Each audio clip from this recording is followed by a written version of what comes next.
My name is Christine Ellen Kapuya. I was born on the 24th of December 1983. The turning point in my life was at the age of 11 when I had my menarche. And coincidentally, around the same time, my eldest sister fell pregnant at the age of 14. This was a very trying time for my family and it affected me a lot.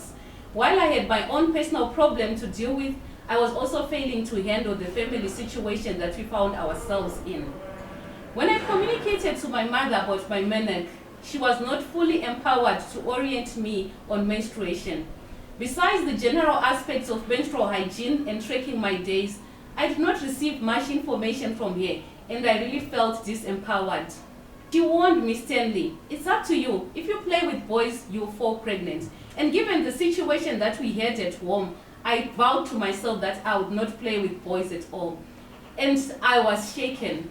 I was confused, I was afraid, and that day I became a lady and I had a lot of questions but no one to talk to.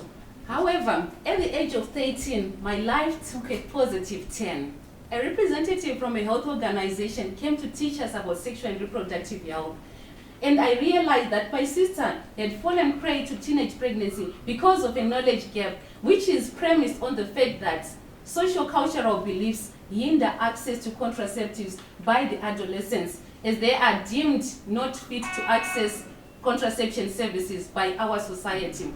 From then on, I developed a passion to empower girls, so I embarked on reading and researching more about sexual and reproductive health issues. I became an SRH activist at my school through our AIDS club to address stigma against menstruation as well as contraception and sexual and reproductive health in general. My passion continued to grow, and when I finished my studies, I joined an organization that specializes in sexual and reproductive health services.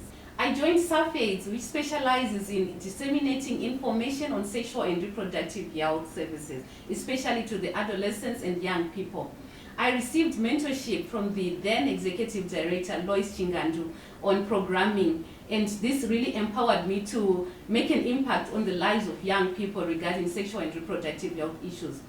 While working with young people on sexual and reproductive health, I also realized that our health policies are restrictive to adolescents seeking services, and this is premised on the socio-cultural beliefs. This made me realize that there is great need to address this bottleneck. I strongly felt that I can be one of the actors that can close this gap through programming. I then moved to Population Services Zimbabwe, an affiliate of Maristops International, which provides information dissemination on sexual and reproductive health services as well as contraception services to the young people.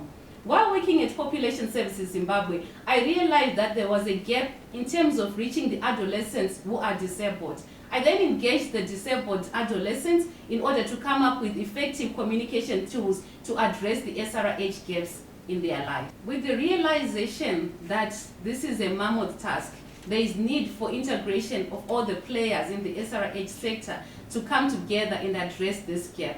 I remain committed to ensuring that young people and disabled people have access to sexual and reproductive health services. Thank you.